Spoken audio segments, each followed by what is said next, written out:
Eldrath the Wanderer was known for his lust for life. A humble adventurer, Eldrath enjoyed nothing so much as delving into Stygian tombs, where he battled the nightmarish creatures therein, and enriched himself with the inhabitants' riches. Eldrath plumbed the depths of the crypt of Gerd's Tarn, cleared the White Tower of Deleration, and wandered the empty streets of the lost city of Ganadon. Adventuring brought Eldrath great treasures, and with these treasures came great power. When the throne of the Varen was vacated in the War of the Five Brothers, Eldrath stepped in and claimed kingship of this vast land. For years he ruled as a wise and benevolent king, and his court shone the bright lamp of enlightenment across the realms. But as he felt his youth departing, Eldrath grew restless. He pined for his life of adventure, yet as a responsible and just monarch, couldn't leave the dominion that he was charged with. His sage vizier, Morkan, had devised a plan. The best engineers, wizards, and laborers would construct an underground labyrinth, using magic to fill its vaults and passages with all manner of foul creatures and cunning traps. As a finishing touch, Morkan himself imbued the construction with the ability to metamorphose from one configuration to another each time Eldrath entered this death maze. Eldrath was overjoyed with his new playground, and spent months romping through its deadly passages.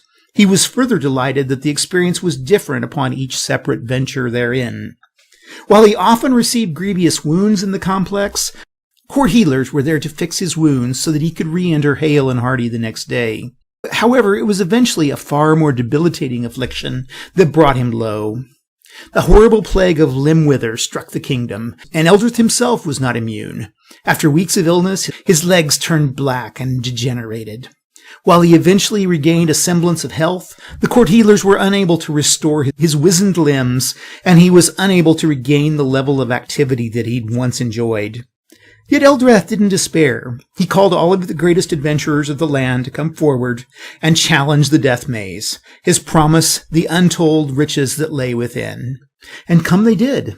Using scrying magic, Eldrath would vicariously view the crowning glory and agonizing defeat of his fellow adventurers in his labyrinth of doom. And so Eldrath passed his final years. After his death, his kingdom fell into decline, decay, and dissolution. Within a century, nothing remained of Varen but moldering ruins. Eldrath's legacy, the Death Maze, fell into a slumber, its inhabitants caught in an eternal stasis, and its inexhaustible treasures laying unclaimed. Several weeks ago, you and your party came upon a yellowed map that claimed to lead you to great adventure. After travel through a trackless wilderness, you came to a vine-shrouded archway in the side of a hillock. Lighting torches, you are now preparing to enter. The Death Maze awakens. Okay, this week's game is Death Maze, Heroic Adventures in the Corridors of Doom. It was published in 1979 by SPI Games, and its designer was Greg Kostakayan. So let's get to the rules. Now, in Death Maze, each player takes the part of between 1 and 6 adventurers, and to begin the game, players determine what character class their adventurers will be, either a thief, a hero, or a wizard. Now, to create a character on the character sheet, enter the character's name and class, either hero, thief, or wizard, then note the character's total wound points. Heroes have 8, thieves have 6, and wizards 4. Next, note magic resistance. Heroes and thieves have a resistance of 1, and wizards a resistance of 2. Now, thieves, heroes, and wizards all choose 2 weapons from the weapons list, and wizards are limited to only carrying daggers and throwing daggers. Now, if the adventurer is a hero, they may either increase their wound point by 1 or choose an additional weapon. If the adventurer is a thief, enter 1d trap under skills and spells, and at their discretion, the player may add an additional point to either the thief's d-trap skill or increase their wound points by 1. And if the character is a wizard, the player chooses 1 spell from the list of the 12 spells given, and then either increase their wound points or their magic resistance by 1, or take an additional spell. Now, the spell or spells of which the wizard has listed on their character record are the only spells that the wizard can cast during the game, unless they acquire a magical ring. Now, wizards can only cast spells listed on their character record, whether it's a spell they know at the onset of the game or one granted by a magical ring, and they may cast a given spell any number of times, but they can only cast 1 spell per party combat phase. Combat spells may only be cast during combat, while non-combat spells may be cast at any time except during combat. Also, Oratory is the only spell that can be cast during negotiation. And when a wizard casts a spell during combat, they may do so from either the front or second rows, and they may not make a weapon attack in that same combat phase. Now, for the sake of brevity, I refer you to Rule 11.3 of the rules, which lists the spells that a character has available to them. Now, each spell has a cost that's listed on the spell summary table, and each time that a wizard casts a spell, they suffer that many wounds at the cost of spellcasting. Also, a wizard cannot cast a spell, or if their wound points are so low that paying the cost to cast the spell would kill them. And wounds suffered casting spells can never be cured by healing spells, potions, or mustard. Now, monsters on whom spells are cast will attempt to resist the effects of a spell, and each monster's magic resistance is listed on that monster's characteristics chart. If a spell's cast on a monster, you determine the monster's magic resistance, and you roll a d6. And if the number rolled is less than or equal to the monster's resistance, the spell has no effect. If the roll's higher, the full effects of the spell then apply to that monster. Okay, now you've got your characters rolled up. Now it's time to set up for play. Now, before entering the death maze, players organize their characters into a marching order, and marching order consists of a number of rows of adventurers. Now, no more than 3 adventurers may be present in each row, and at least 2 adventurers have to be present in the first row, unless the player is playing a single adventurer dungeon. Now, adventurers in the first row come into direct contact with monsters, and they have to use melee weapons and spells. Adventurers in the second row are able to use missile weapons and spells, and adventurers in the third and subsequent rows are unable to engage in combat. Now, players are free to rearrange their marching order at any time unless they're in combat. Next, place all the corridor tiles in one cup and the room tiles in a second cup. And you draw one corridor tile at random and place it facing in any direction on the table. And finally, you'll place the party marker on top of this tile. Now, players build the map of the maze by laying down corridors and room tiles, and the party marker is always placed on top of one of the tiles to mark the location of the adventurer's party. Now, anytime a party leaves a corridor tile through one of the 2 open sides of the corridor tile, that is, not through a door, a player draws another corridor tile and places it adjacent to the original corridor tile that the party has just vacated. Now, obviously, if a tile's already been drawn and placed in the adjacent corridor segment, no new tile is drawn. And each time the player leaves a corridor or room through a door, a player draws a room tile from the room cup and places it adjacent to the door the party just went through. Now, some of the tiles in the room cups are marked corridor with a corridor configuration, and if one of these tiles is drawn, you throw it back into the room cup. You then draw a tile from the corridor cup and place it instead of the room tile, and if the corridor cup is empty, the tiles marked corridor can be used instead. If a corridor tile with no doors is drawn, then this corridor tile can be placed with one of its open ends abutting the door the party has exited. And note that if a tile's previously been drawn for a segment the party wishes to enter, no new tile is drawn. If the party exits a door into an area for which no tile's been drawn, and that new area abuts on an open, previously drawn corridor segment, you draw a corridor tile, despite the fact that the party is moving through a door. Now, often a player will draw a tile that can be placed adjacent to the previous tile in more than one configuration, and in this case they can place the tile facing in any valid direction.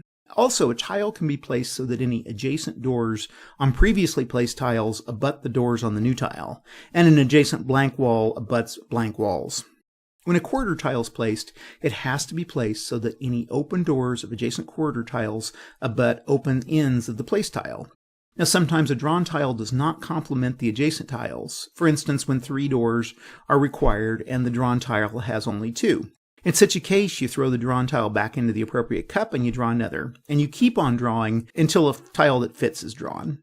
If there are no tiles that fit the circumstances, and this will happen very rarely, use a tile that matches as many of the adjacent tiles as possible, and assume that tile sides which do not match the tile sides of an adjacent tile are impassable, and the party cannot cross such a tile side. Now, once you've placed the room tile, then you determine if there are any traps, monsters, or unusual treasures in the room, which I'll talk about shortly. And after these have been resolved by the party can leave the segment through a door or open corridor and enter an adjacent segment.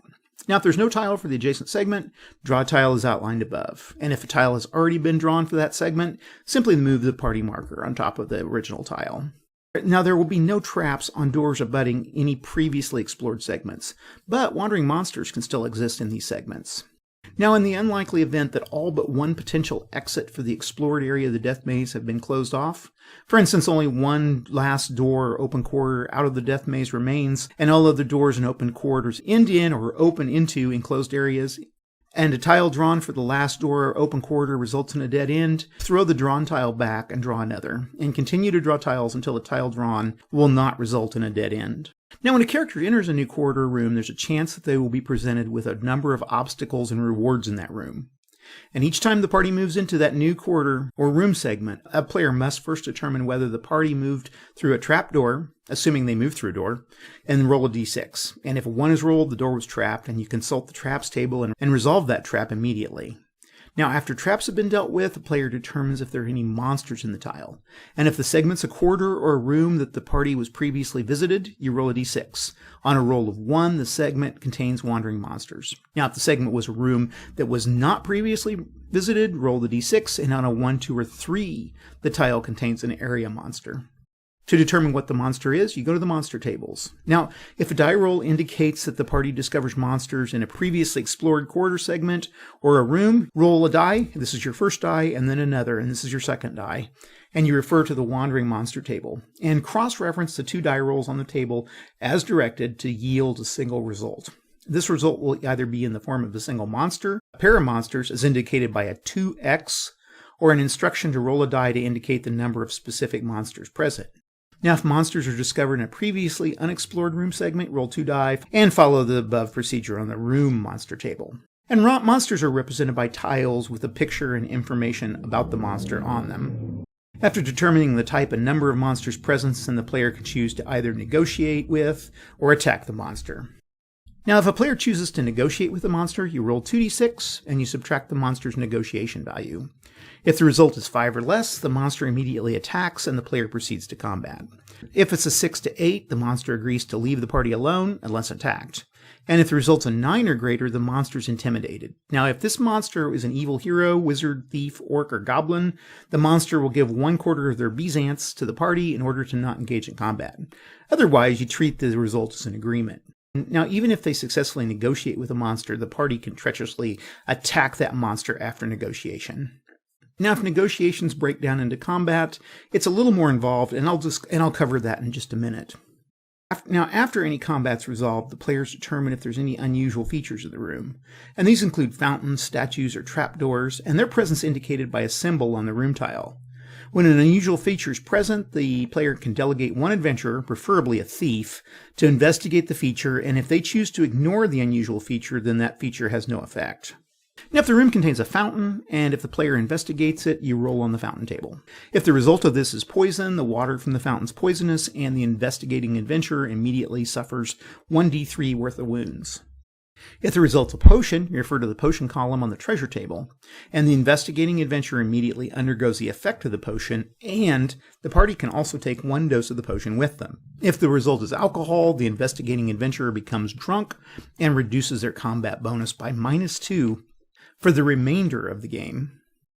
Now, if the room contains a statue and a player decides to investigate that, you roll on the statue table. And if the result becomes gargoyle, the statue turns into a gargoyle and the players must negotiate or fight it, after which the gargoyle can drop treasure. If the result's a potion's hidden in the base of the statue, and a roll is made on the potion table. And if the result is gems, the statue's 2 eyes are gems, and you roll once on the gems table to determine their total value. If the room contains a trapdoor, and the players decide to investigate that, you roll on the trapdoor table. And if the result of this is a room, the trapdoor leads into another room immediately below. Now, this room has no doors or unusual features, and no tile is drawn. However, roll to see if the room does contain a monster. Now, if the result on the trapdoor table says treasure, then a type J treasure is hidden under that trapdoor. And if the result says trap, the door hides a trap, and a roll is made on the trap table. Now, as I mentioned, doors and chests can be guarded by traps, and thieves have the ability to disarm these traps. To do so, they roll a d6, and if the number rolled is less than or equal to the thief's detrapping skill, they have successfully removed it. And they immediately receive 10 experience points for doing this. Now, if the number is greater than their detrapping skill, they fail to disarm the trap, and they suffer its effects, and they don't receive any experience. Now, if there's no thief in the party, other party members may open the door or chest, though they do automatically suffer the effects of the trap. Now, when these doors or chests are trapped, roll a d6 and you consult the trap table. Arrow and bolt traps are rolled as a weapon attack with a bow, and they're cross-indexed with a roll of 1d6 on the combat results table to determine how many wound points that they do. And poison arrows modify the wound points by a roll of 1d3. If the result is poison gas, the adventurer that sprung the trap immediately suffers 1d3 wound points. If the result is an explosion, all adventurers and charmed monsters in the party immediately suffer 1 wound point. And if the result is flaming oil, the affected adventurer immediately suffers 1 wound point. Finally, the result can be rolled twice, and this means that 2 traps are triggered, and the adventurers roll twice on the trap table to determine each trap. And if a 6 is rolled again, a third roll for a third trap is rolled, and so on and so on. Now, if due to player's choice or failed negotiations, the encounter with the monster results in combat, you note that once combat is joined, it has to be continued until all the adventurers or all the monsters are dead. The party can't retreat from a fight that's going badly in this game. First, the player's tokens are placed on the table in their marching order, and a counter for each monster is placed across the player's front row.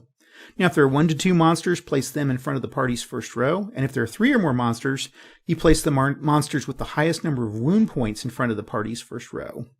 Now, players can choose which of these monsters are placed in front of which party member, and you place any remaining monsters in the row behind the first row of monsters. Now, combat's divided into rounds, each of which is further divided into a number of phases. And at the end of each round, a new round begins until all of the party or all of the monsters are dead. So basically, each combat round consists of the following phases. First is Phase 1, the party combat phase. Each member of the party in the front row can attack a monster in the monster's front row. And any members in the second row who have bows or throwing daggers can shoot their bows or throw their daggers at monsters in the monster's front row. Now, wizards in the first or second row can also cast spells, and any combat results are applied immediately. Now, Phase 2 is the monster combat phase, and each monster in the front row can attack a party member in the party's front row. Additionally, any monsters in the second row who have bows can attack party members in the party's front row. Phase 3 is the party reorganization phase. A player can move 1 adventurer from 1 row in the party's marching order to another adjacent row in the marching order. However, at the end of this movement, no row may contain more than 3 adventurers. And if the party's front row contains 1 or 0 adventurers, 1 and only 1 adventurer from the second row, if any, can be moved into the front row. Phase 4 consists of a monster reorganization phase. Now, if the monster's front row contains less than 3 monsters, 1 monster from the second row, if there's any, can move into the front row, and no monster movement may take place. During the monster reorganization phase, 1 monster is moved from the monster's second row to the front row, if and only if there are 2 or fewer monsters in the front row, and at least 1 in the second row. And in this case, a monster in the second row, which is closest to the gap in the monster's front row, is moved forward. Now, if 2 second row monsters are equidistant, or if there are 2 gaps, you roll a die and determine which of the monsters moves, 1 to 3 for the rightmost and 4 to 6 for the leftmost. Now let's go through a few more details on the arrangement of the opponents. If during a party combat phase there are as many monsters in the monster front line as adventurers in the party's front line, each adventurer in the front line must attack the monster immediately in front of them. And during the monster combat phase, the monsters also attack their opposite opponent. Now, if during the party combat phase there are more or fewer adventurers in the party's front line than the monsters in the monster's front line, each adventurer in the front line must attack the closest monster. And if there are 2 or more monsters equally close to an adventurer, a player may have the adventurer attack either monster. Now, during a monster combat phase, there are more or fewer monsters in the monster's front line than the adventurers in the party's front line. Each monster has to attack the adventurer that's closest to them. And if there are 2 adventurers that are equally close to the monster, a player rolls a d6, and on a roll of 1 to 3, the monster attacks the rightmost adventurer, and on a 4 to 6, the monster attacks the leftmost. Now, adventurers in the second row attacking with spells or missile weapons are free to choose which monster in the opponent's front line that they wish to attack. Now, during the monsters combat phase, any monsters in the monster's second row who have bows must attack adventurers in the party's front line. And if there's a single adventurer in the front line, monsters with bows automatically attack them. If there's 2, roll d6, and on a 1 to 3, the monster attacks the rightmost. 4 to 6, the monster attacks the leftmost. If there are 3 adventurers, roll a d6, and on a 1 to 2, the monster attacks the rightmost. A 3 to 4, it attacks the center, and on a 5 to 6, they attack the leftmost adventurer. And be sure to roll separately for each firing monster. Finally, you're ready to make those attacks. So before combat, players have determined which of their 2 weapons their adventurers will use. And weapons can be switched in combat, however, this does cost the adventurer the entirety of a combat phase to do so. Players have determined which monsters they're attacking, and they resolve that attack. To do this, they roll a d6 and add any weapon skills or magic bonuses to that die roll.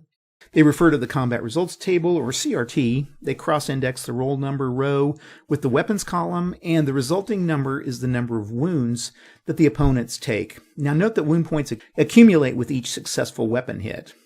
Now when the opponent takes a cumulative number of wounds equal to or more than their total wound point, they die, and they're out of combat. However, if 0 wound points are inflicted, the hit doesn't do any damage, and play continues as normal.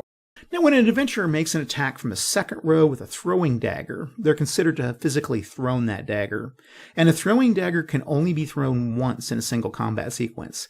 However, it can be retrieved after all combat is ended. And an unarmed adventurer, the one that's thrown a dagger, can switch to other weapons without spending a combat phase switching weapons. Also note that bows can be used any number of times. Now, in case an adventurer has no weapons, because both of their weapons were throwing daggers and have been thrown, then they can't make any further attacks during the entire combat sequence. Monster attacks work in a similar manner as adventure attacks. However, they add the combat bonus listed on the upper left of their counter to the d6 roll for combat results. And several monsters have a W for combat bonus, which indicates that they can use a weapon, and the monster weapons table indicates which weapon or weapons that those monsters use. Now note that orcs and goblins have bows as second weapons, and they can fire them from the second row. Unlike adventurers, monsters have the advantage of being able to change weapons without sacrificing their attack during a combat phase. Now, combat for monsters wielding weapons is exactly the same as for adventurers. You roll a die, you add the modifiers, and you cross-index with the weapon on the CRT.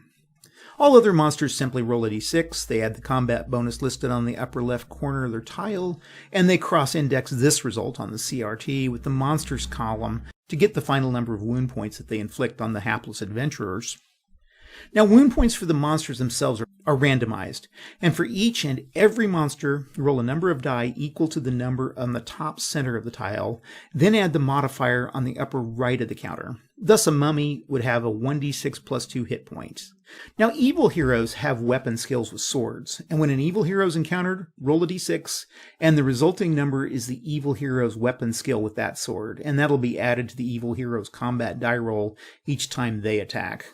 Now, to determine experience from combat, after all monsters in a group have been killed, total the number of wound points the monsters had before combat began, and multiply this number by 6. You then divide the resulting number by the number of adventurers who are remaining alive, and round any fractions down.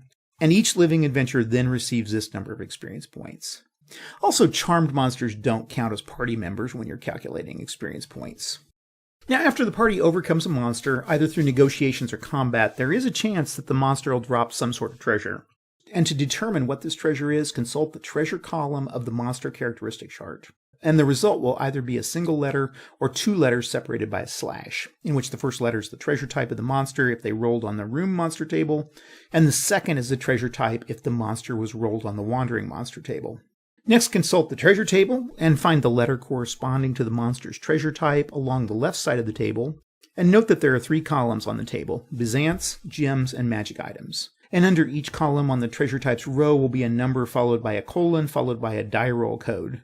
So for each column, roll a d6, and if the number rolled is equal to or less than the number shown in the die face icon before the colon in the appropriate column, then roll the die again, as specified by the die roll code after the colon. And this will determine the number of Byzance, gems, or magic items.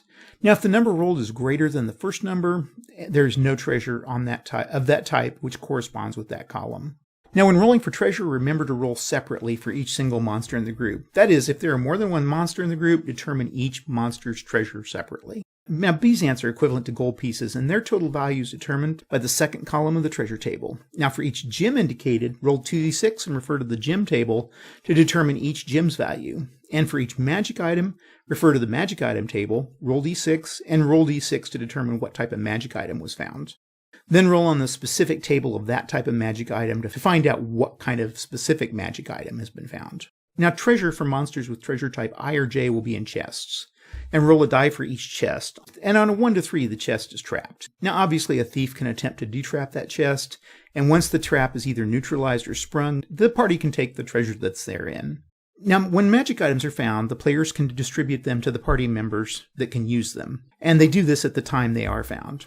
However, they can also be traded amongst party members outside of combat situations.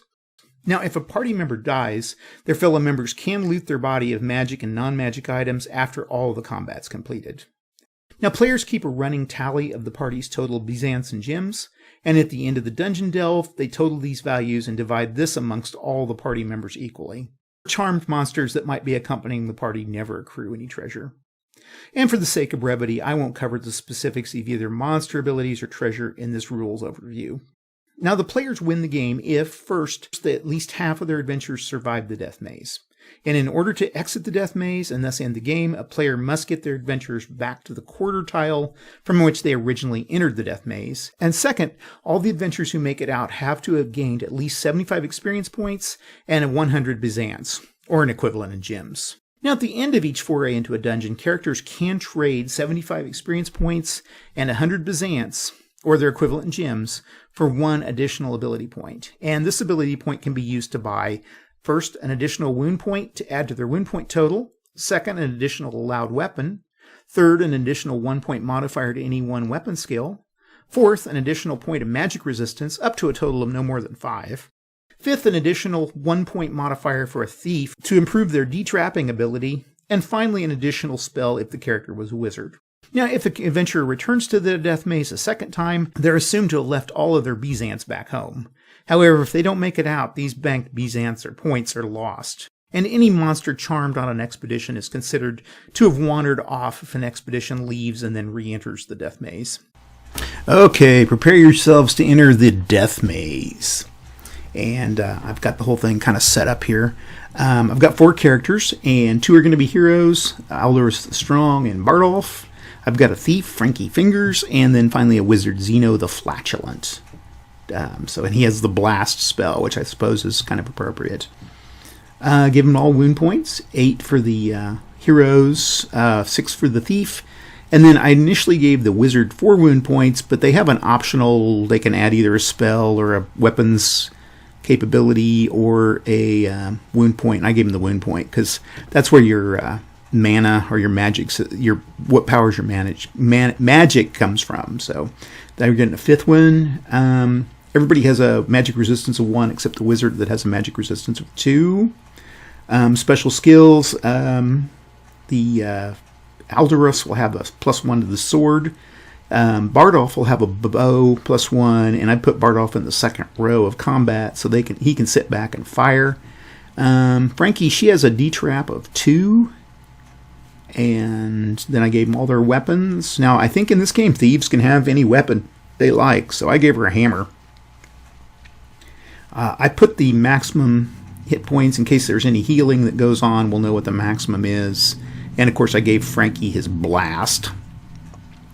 So that's the party. I then put them in their marching order here with Aldous and Frankie down here, and this is the front row down at the bottom. And then I'll put monsters down below here. And then in the second row, I've got the Bardolph and the Flatulent back here. Okay, I think that's everybody. Got all my tables right here. There's a ton of those. And then all we got to do is draw a room tile, or corridor tile. So here's the party. Here's the starting, this is the starting tile. And we're just going to go ahead right away and draw that.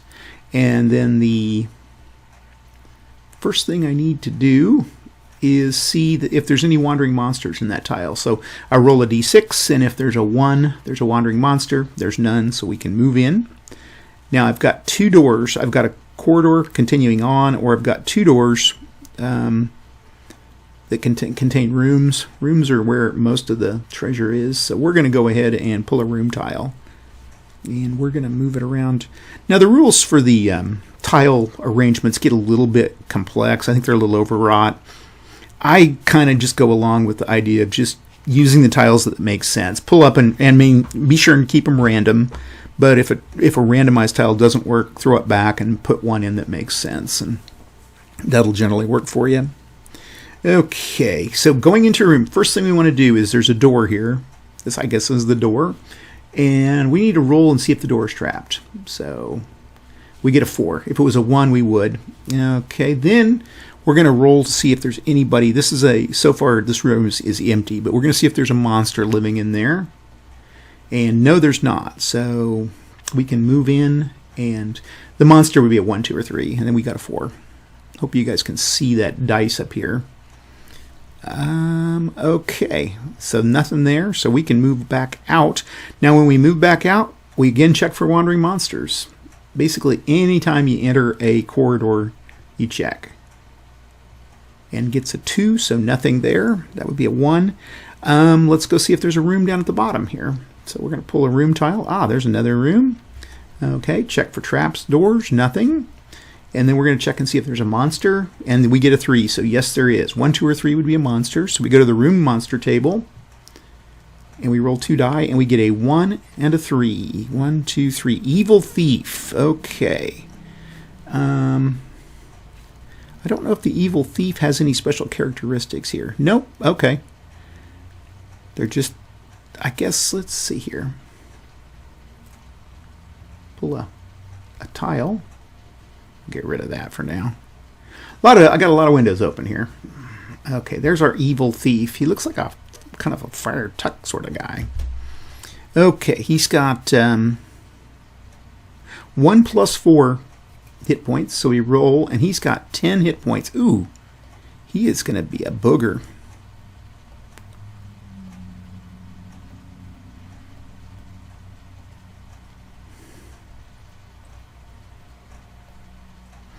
Okay, let's put him on the right here. Whoops. Yeah, these windows don't go quite how I want them. Here we go. We'll put him right there. Okay, Evil Thief has a sword, 10 hit points. His negotiation is going to be 2. So let's try to negotiate with him and see what happens. We get a 5, so it doesn't do nothing. Okay, so it's time for combat. We go to the combat results table. It's easy because it's in the middle. Thief has a sword. The heroes get to go first. So first hero goes and gets a 6. So that's a hit. And then they have a... Notice that he has a 6 + 1 is a 7. Not going to make a big difference here because basically rolls of 6 to 9 on the sword table here are always going to be 1. We don't quite have enough oomph to get that 10. So he takes a hit point. This thief is going to go, and she rolls a 5, and she's got a hammer, so she gets a point.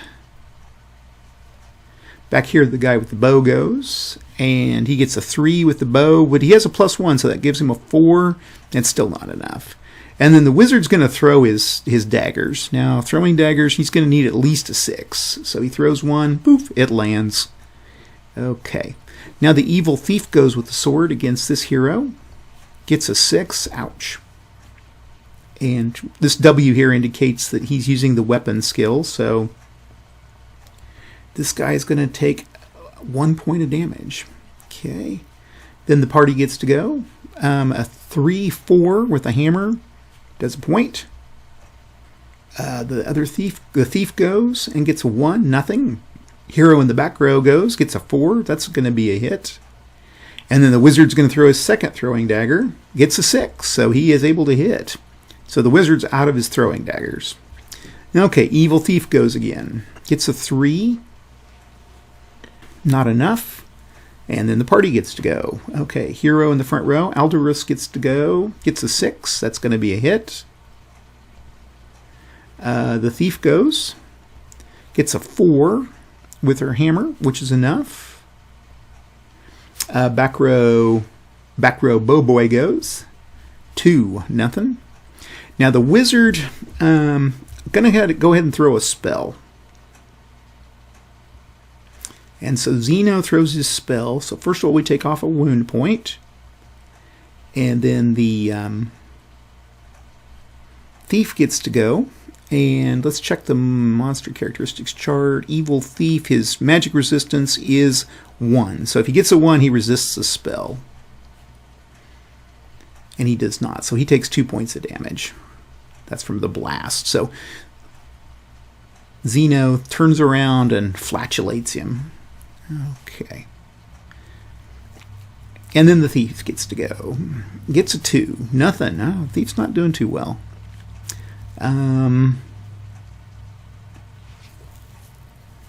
The hero gets to go again, gets a 4, and that is going to kill the Thief. So the Thief lies dead. He was in a room.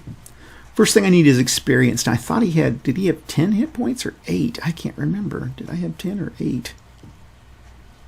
I think I had, let's just say he had 10. I'm going to be nice to the party and go with the 10. Usually I put a little second guy there.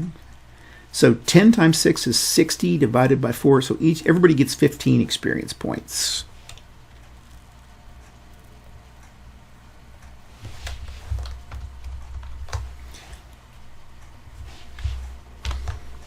That's the issue about doing these by just keeping track of stuff. Gets to be kind of crazy when you're just doing this by yourself.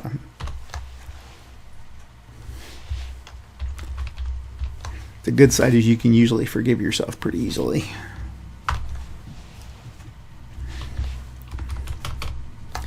Okay. And then gold. We go to the treasure table. Now the Thief had a treasure of I and C. So I is going to be the better. That's the room treasure. Treasure type I.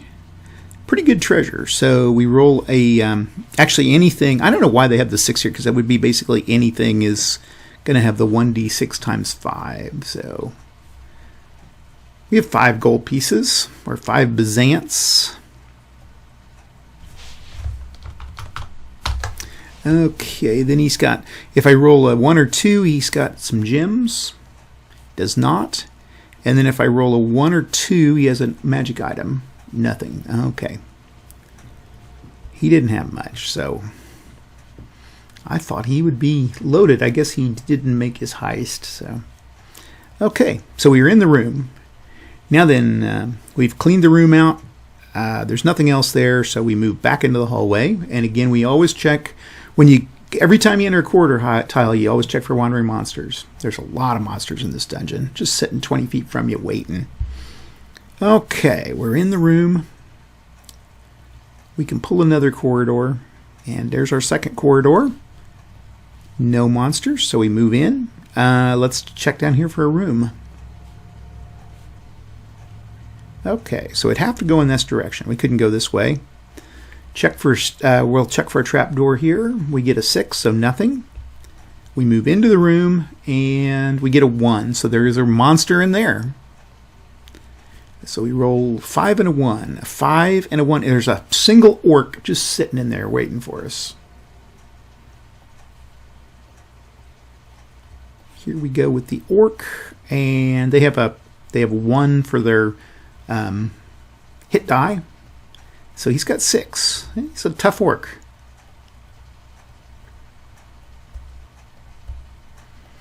And I'm going to clone him and put him down here. This is not actually an orc in combat. It's just a reminder of what their hit points were. So when I determine experience, now we can set up however. Now I think the party can actually set up in response to the orc. So they're going to set up with this guy right here. Actually, it won't matter. We'll just set him up there just for fun. Okay, party goes. We go back to our combat results table and roll the hero with a 6, so he is able to get a point on the orc.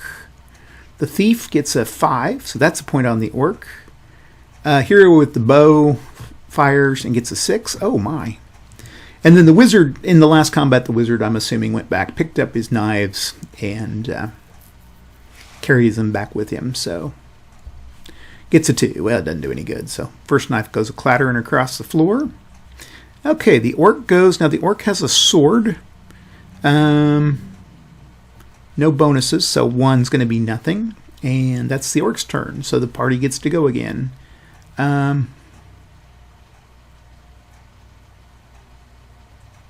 Party gets a 6, or this guy gets a 6 right here, this hero, and that's going to be 1. The thief goes and gets a 4, and that's enough. So she hits, and then the bow guy goes, gets a 1-0, and then the wizard throws his second throwing dagger and gets a 2-0. Okay, then the orc's going to go against the thief, gets a 3 with the sword, that's nothing. And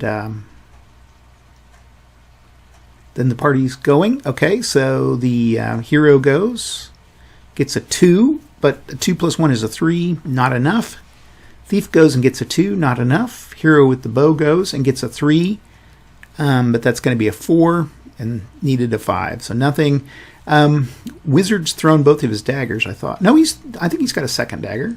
So he throws his second dagger, gets a 2, nothing. Okay, party didn't do much. Orc gets to go, gets a 5, and so with a 5, that's going to be 1 point against the thief. And we'll just decrease this by 1. Okay. Party gets to go. Starting with the hero, gets a 3-4. That's going to be enough. So that's the end of that orc. So we figure up experience points, and it's going to be 6 times 6, or 36. Divided by 4 is 9. So this is now going to be 24.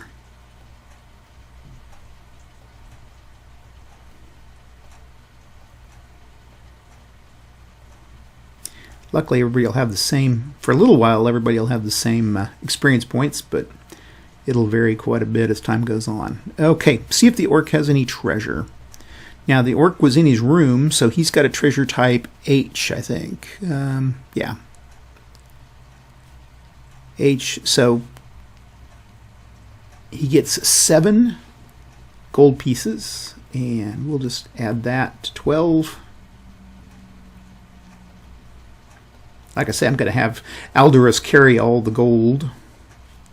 There's a chance if it get a 1 of some gems. Nope. And there's a chance of a magic item. Oh, there is a magic item. Whoa, this will be fun. Okay, magic item table. I'm going to roll. I got a 1, so it's a weapon. I roll for the weapons. And I got a 6, which is a throwing dagger. And then, let's see, weapons effects chart. I roll a 3, so it's a +1 throwing dagger. Well, I'll give it to our wizard here. So he now has a +1 throwing dagger. Nice. Okay, so he picks his daggers up.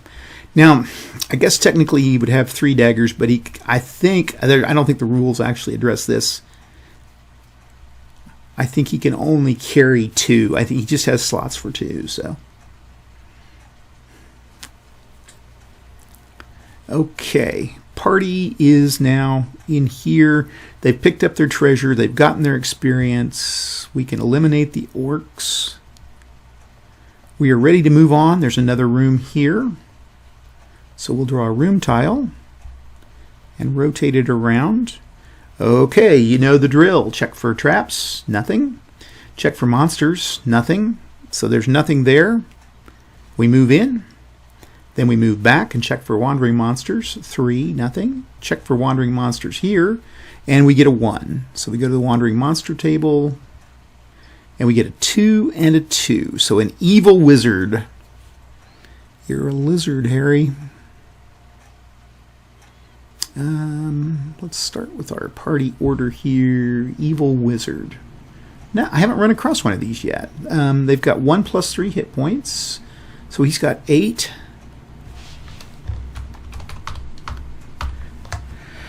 Okay, and then he's got magic.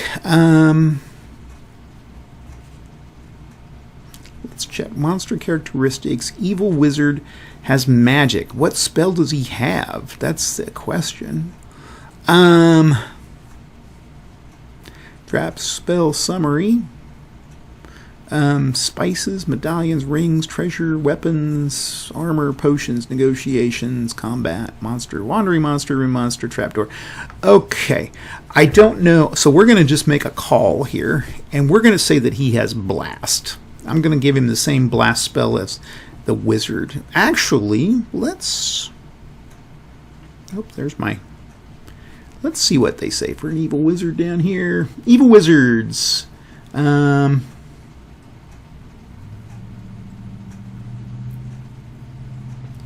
Monster character, evil wizards know one spell, lightning. Okay, so he does know the lightning spell. And the lightning spell costs 2. And it does 1d6 plus 2 damage. Okay, we can handle that. Okay, so he's got the... And I'm going to say he uses a spell instead of his dagger until he runs out of spell points. Or gets down to... Let's say he gets down to 3 hit points, and then he'll just fight. So the party's going to try to negotiate with this wizard, this evil wizard, because he's pretty tough. So we're going to roll, and the evil wizard has a negotiation skill of 3. So you're going to subtract that. You're going to roll 2d6 and subtract it.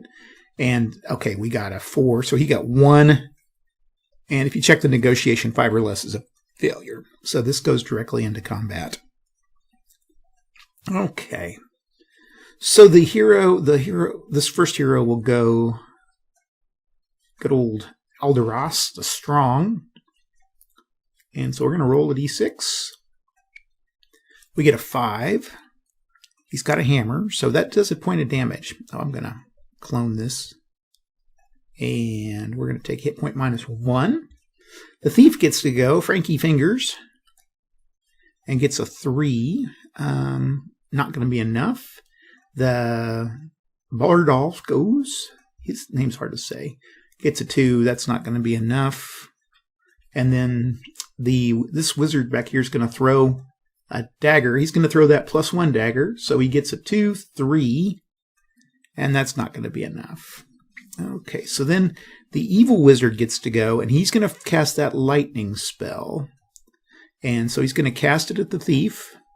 And so the thief has to make a magic resistance roll.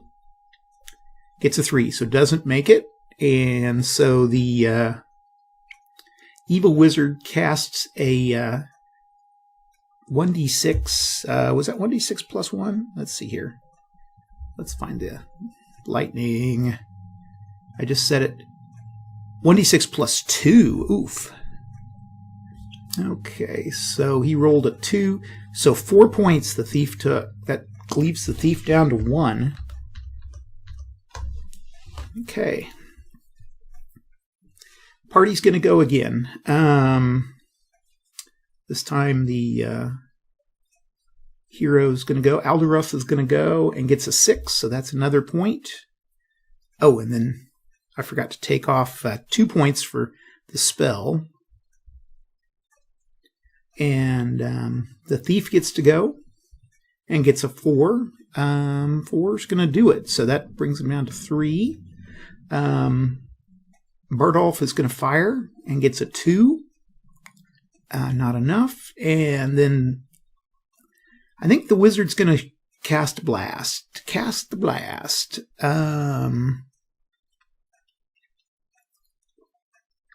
Magic resistance of 5. Oh, okay. Well, maybe not. I don't think with a 5, I think we're just going to be wasting a spell. So we're going to throw that second dagger. Tosses the dagger for a 2. That's not... And throwing dagger for 2, nothing. So, okay. Evil Wizard's going to go again. I think we're going to cast that spell this time at this hero. And so it's Alderus in the front row. Gets the lightning spell. So we'll start with 2 damage. And Alderus is going to try to resist and does not. And then we roll and get a 6. So Alderus is down to 1. This is going to hurt the party.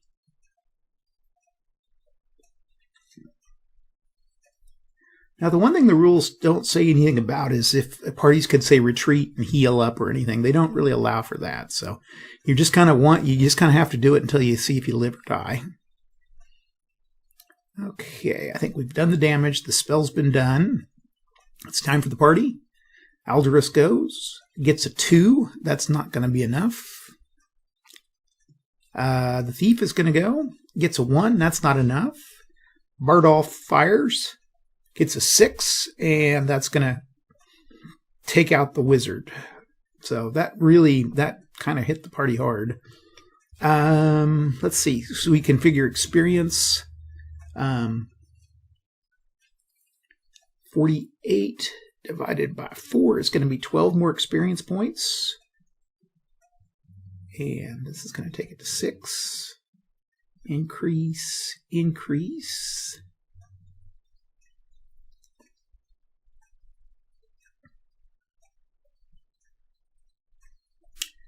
These videos are probably like watching paint dry. Okay, it was a wandering wizard, and a wandering wizard has a C for treasure. Hardly was worth it. Okay, so that's 3d6, 14 gold pieces.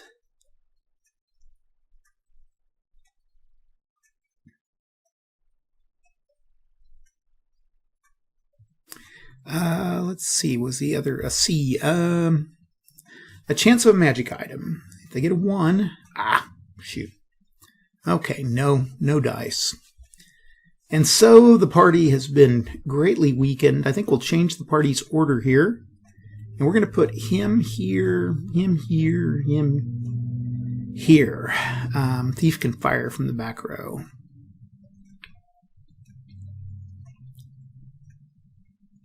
Okay. There's another room here. We'll see if there's somebody in the room.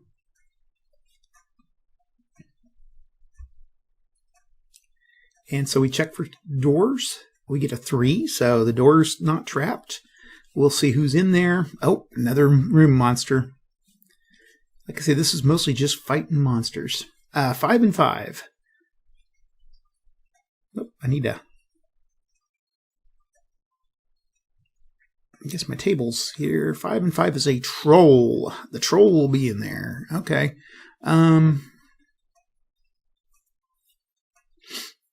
Let's pull up a troll. And our party.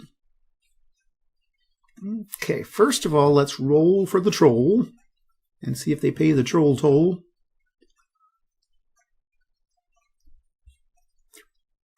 $4 points.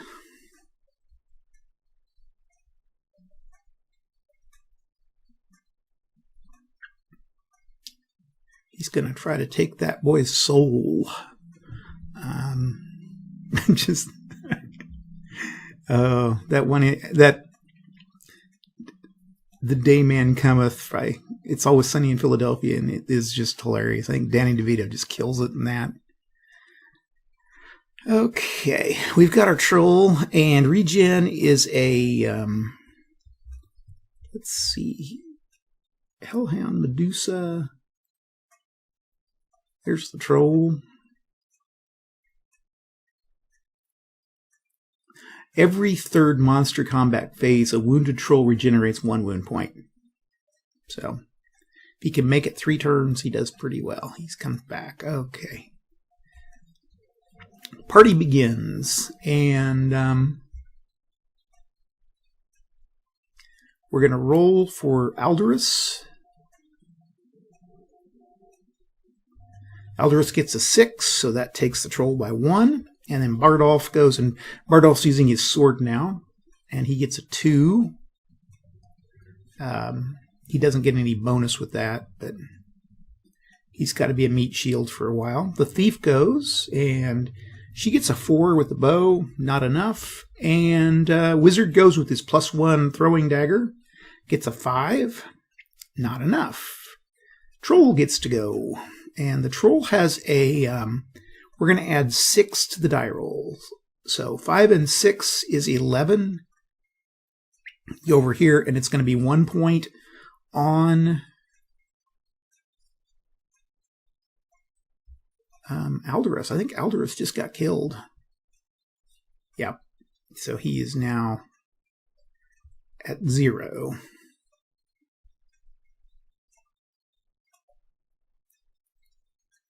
Okay. Now the party gets to go, and